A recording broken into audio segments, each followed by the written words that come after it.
फर्जी शिक्षकों का पकड़ाने का सिलसिला लगातार जारी है। जहां एक तरफ बीपीएससी शिक्षक फर्जी शिक्षक पकड़े जा रहे हैं, वहीं दूसरे तरफ आपको याद होगा नियोजित शिक्षकों का भी जो सक्षमता परीक्षा दिए हैं वे तमाम लोगों के बीच से भी फर्जी शिक्षक पकड़े जा रहे हैं। कुल मिलाकर कहें तो जो नियोजित शिक्षक के समय से जो कह लीजिए नियोजन इकाई के समय से जो बहाली हुई थी, वहां 2006 के बाद से ही शिक्षक बहाली जब हुई है बड़े व्यापक पैमाने पर फर्जीवाड़ा हुआ है। लेकिन उस समय कह लीजिए तो बातें दब जाती थी और इस समय युवाओं ने ये पीड़ा उठा लिया है कि अगर अन्याय हुआ है तकदीरों के साथ तो अन्याय को कह लीजिए छुपने नहीं देंगे। और इस कारण से आप देख रहे हैं कि बीपीएससी से जो शिक्षक बन रहे हैं और उसमें अगर फर्जीवाड़ा करके बन रहे हैं तो वैसे लोगों का दिन ब दिन जो है कि भांडाफोड़ हो रहा है। अब लीजिए शिक्षक तो पकड़ाए हैं, अब वेतन वापसी का भी आदेश हो गया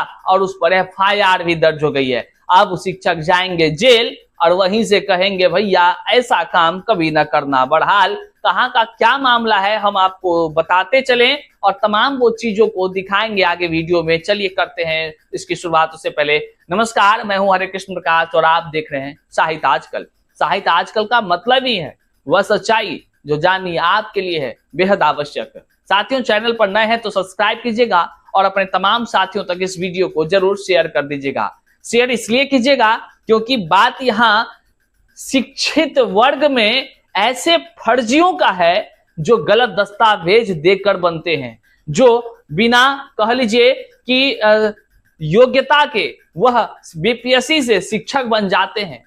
कई वर्षों तक कह लीजिए, कई सालों तक, कई महीनों तक पैसा उठाते हैं। वो सरकारी पैसा जो आम जनता के पैसों से उनको पैसे दी जाती है, वैसे पैसों पर वो राज करता है, जबकि वो फर्जीवाड़ा करके कह लीजिए शामिल होता है बहाली में।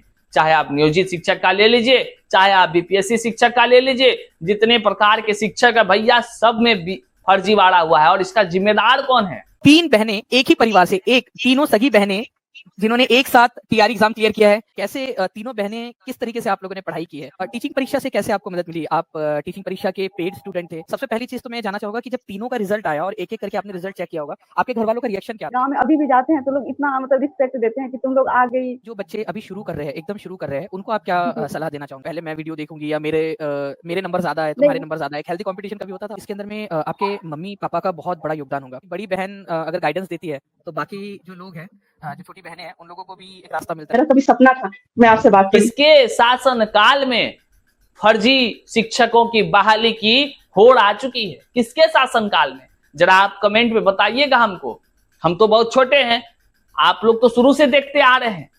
कौन ऐसे मुख्यमंत्री हुए जिसके शासन काल से शिक्षक बहाली में फर्जीवाड़ा लगातार हो रहा है, जिसका प्रमाण आज भी निकल रहा है। आज भी नियोजित शिक्षक में से फर्जीवाड़े निकल रहे हैं। 3500 समझ रहे हैं, 3500 पकड़े गए हैं। अब देखिए यहाँ तो 2 खबर हम आपको दिखाने जा रहे हैं। एक जहां पर फर्जी शिक्षक पकड़े गए, उस पर एफआईआर दर्ज हो गया और उससे जो है कि अब वेतन वापसी का आदेश जारी हो गया। वहीं दूसरा बीपीएससी से पकड़े गए फर्जी शिक्षक हैं, अयोग्य शिक्षक हैं। साफ अधिकारी कह रहे हैं कि फर्जीवाड़ा कर धोखाधड़ी करने का काम किया है, इस पर बड़ी कार्रवाई करेंगे। चलिए हम आपको सबसे पहले दिखाते हैं जिससे वेतन वापसी और जिस पर एफआईआर दर्ज हुई है। आपके सामने है, यहां पर फर्जी शिक्षक के खिलाफ थाने में दर्ज हुआ मुकदमा।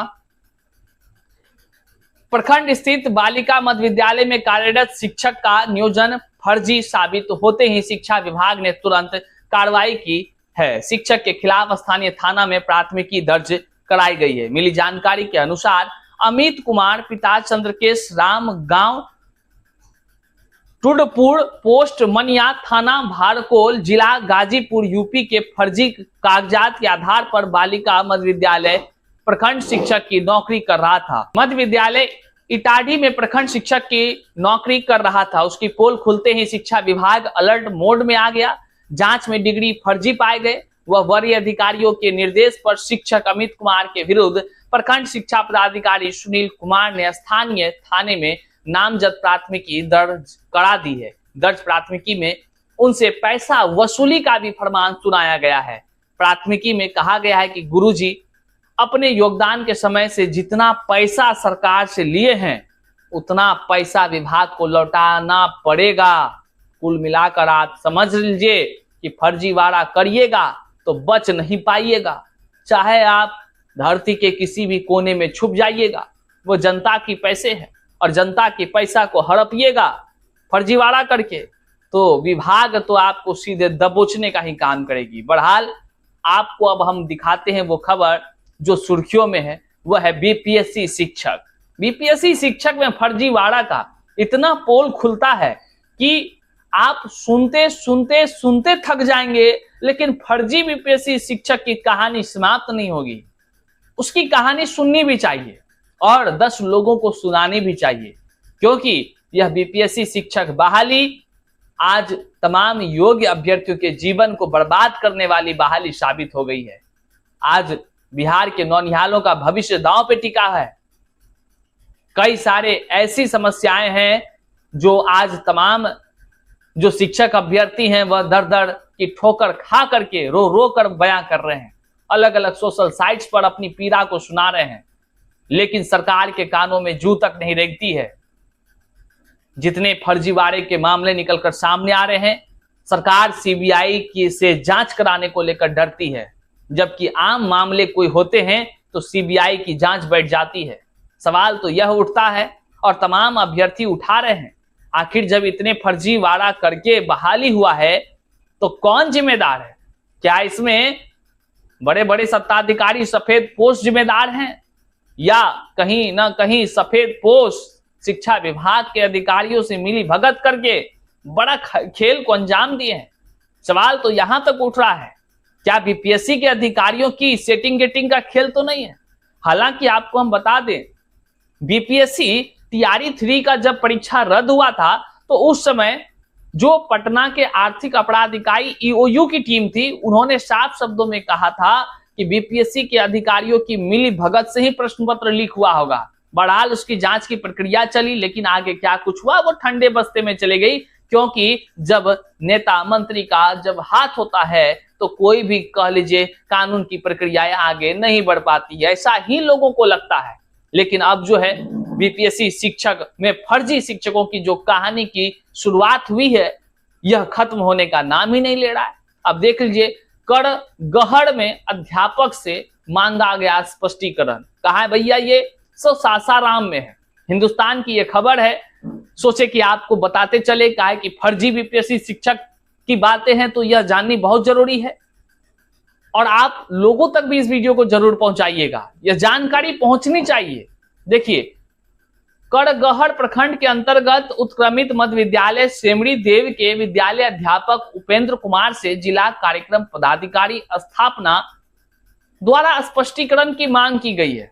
पत्र में कहा गया है कि विज्ञापन संख्या 27/2023 के तहत अध्यापक के पद पर चयन हुआ था। अब समझिए 27/2023 ये कौन सा है, आपको हम बताते चले, ये टीआरई 2 है साथियों, टीआरई 2 से चयनित हैं।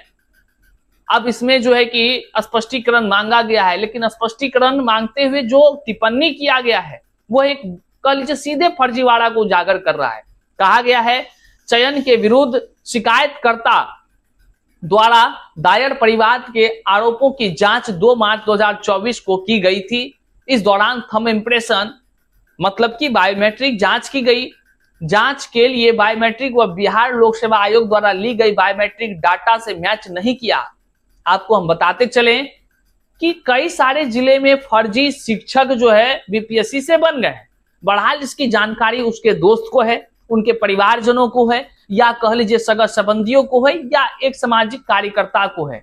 अब क्या हो रहा है, लोग खुद आगे बढ़कर आ रहे हैं और अन्याय का विरोध कर रहे हैं। वे क्या करते हैं, जिला स्थापना जाते हैं, लिखित आवेदन देते हैं कि फलना फलना नाम का बीपीएससी शिक्षक के पद पर है और यह व्यक्ति फर्जीवाड़ा करके आया है, हुजूर चेक किया जाए। आवेदन लिखित देता है, कहां पे देता है, जिला स्थापना कार्यालय में, वहां पर देता है, या नहीं तो डीएम के ऑफिस में, एसपी के ऑफिस में जाकर आवेदन देता है और उस आवेदन पर जब जांच होती है तो दूध का दूध और पानी का पानी हो जाता है, जैसे यहां पर हुआ है। और इसमें जिस अधिकारी कहते हैं, जिससे स्पष्ट होता है कि आपके द्वारा धोखाधड़ी कर फर्जीवाड़ा के तहत गलत तरीके से विद्यालय अध्यापक के पद पर पदस्थापन करा लिया गया है। सोचिए, ये हम नहीं कह रहे हैं, ये खुद अधिकारी कह रहे हैं कि जांच में बायोमेट्रिक मैच नहीं करता है, मतलब साफ है कि आपने धोखाधड़ी किया है, फर्जीवाड़ा करके नौकरी प्राप्त किया है। वहीं पर आगे फर्जीवाड़ा को लेकर आप पर प्राथमिकी भी दर्ज है,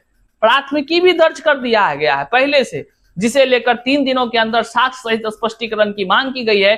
स्पष्टीकरण नहीं प्राप्त होने पर दोषी मानते हुए नियमानुसार अग्रतर कार्रवाई करने की बात कही गई है। डीपीओ स्थापना अमरेंद्र गौड़ ने बताया कि स्पष्टीकरण प्राप्त नहीं होने पर आगे की कार्रवाई निश्चित तौर पर की जाएगी। बहरहाल इस तरह आपने देखा कि कैसे नियोजित शिक्षक से लेकर के आप बीपीएससी शिक्षक, चाहे बहाली किसी अलग अलग साल में हो रहा हो, लेकिन फर्जीवाड़ा का धंधा बड़ा ही सुर्खियों में है। और फर्जीवाड़े के धंधे के तहत अगर शिक्षा देने वाले गुरुजी अगर फर्जीवाड़ा करके जाएंगे तो सोचिए आपका बिहार, आपका देश, आपका यह नौनिहालों का भविष्य किस प्रकार सुरक्षित होगा, कैसे इसकी कह लीजिए कि विकास होगी, ये आप खुद चिंतन कर सकते हैं। नौनिहालों को एक योग्य शिक्षकों से ज्ञान दिलाने के लिए आप इस वीडियो को जन जन तक जरूर शेयर करें और फर्जियों को चुन चुन कर निकलवाना तो आपकी ही जिम्मेदारी है। बहरहाल चैनल पर नए तो सब्सक्राइब कीजिएगा। मिलते हैं फिर से नई जानकारी साथ, तब तक लिए जय हिंद साथियों।